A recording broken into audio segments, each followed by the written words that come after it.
Shalom, we're learning more Zohar with the translation and explanation of Sweeter Than Honey. So Rabbi Shimon says that God saw that the light was good and it didn't have any judgments or anger. So God saw that this light was good to give life and goodness because it didn't have any judgments in it. It's just complete loving kindness. And this is the light that it says God created, and there was light.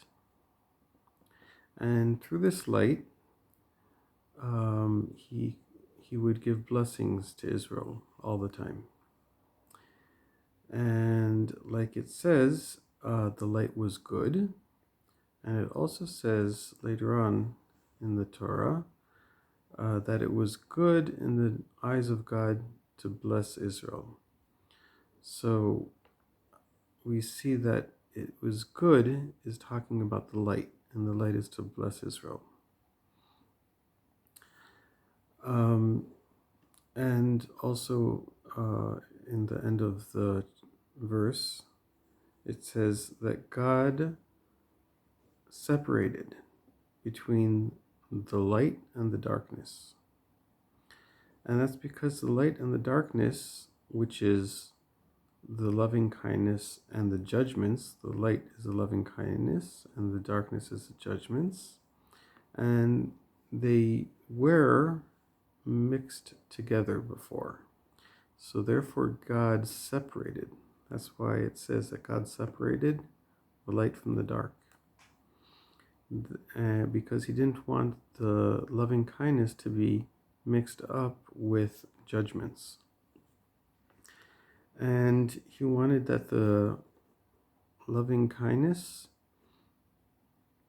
it would always be prepared and ready to give reward to the righteous people, and the judgments would be there ready to judge the bad people.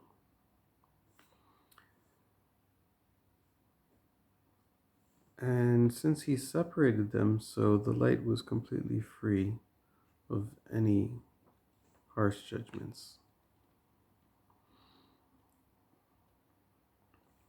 So we do see that it says, and it was evening, and it was morning, and it was one day. So it seems that the evening and morning means that they were mixed together, right? The light and the darkness. So what it means something slightly different. It's not that they were really mixed up, the light and the darkness. It's actually the light was coming from the joy of all the worlds, and it's coming from the side of loving kindness, which is on the right hand side.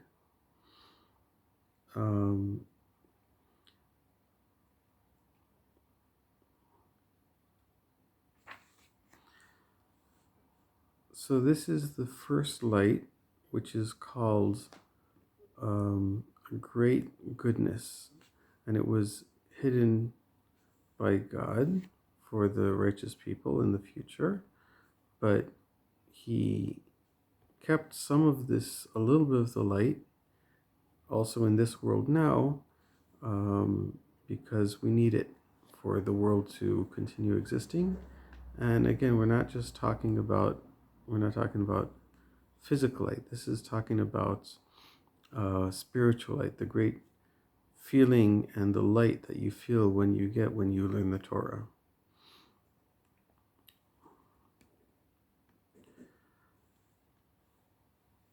Okay, so it says that the morning and the evening, or the God created, it was Vayihi Erev, Vayihi Boker, and it was evening and it was morning. It was one day. So what it's teaching us here is that the morning, the morning is like the giving, and the evening is receiving. And basically, each day is one of the sfirot. So Sunday would be chesed, would be kindness. Um, Monday would be gvura, would be strength and judge, strength, and Tuesday would be beauty.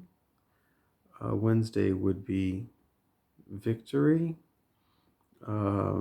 Thursday would be hod, which is splendor. Friday would be yesod, and Saturday would be, so Friday would be yesod, which is foundation, and Saturday would be kingdom. Okay, now the way the light works is it comes down through the spherot, through these, through the each day, through the spherot. The spherot are these spheres of light, and the one above gives light to the one below, and then the one below that takes that light and passes it down to the one below it. So it's filtered through these spherot. So that's why it says on every single day, it was evening, it was morning the first day, and then it was evening and it was morning the second day.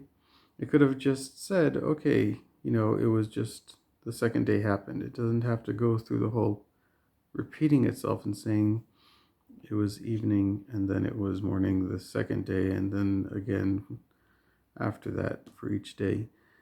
So what we're learning here is that it's not just that there was, one day after the other, but that each day was receiving light from the previous day, bringing it through its own sphera, and then bringing that light to the next day.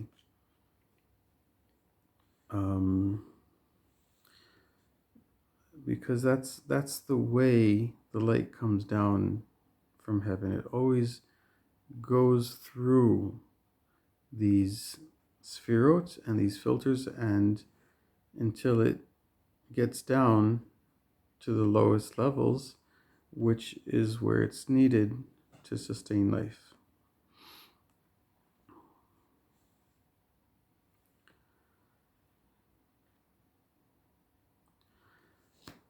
Okay, so join us again tomorrow. We're going to be teaching more of Zohar, the Book of Splendor, and Matok Midvash is the explanations it's called Sweeter Than Honey, and we'll learn a little bit of this every single day.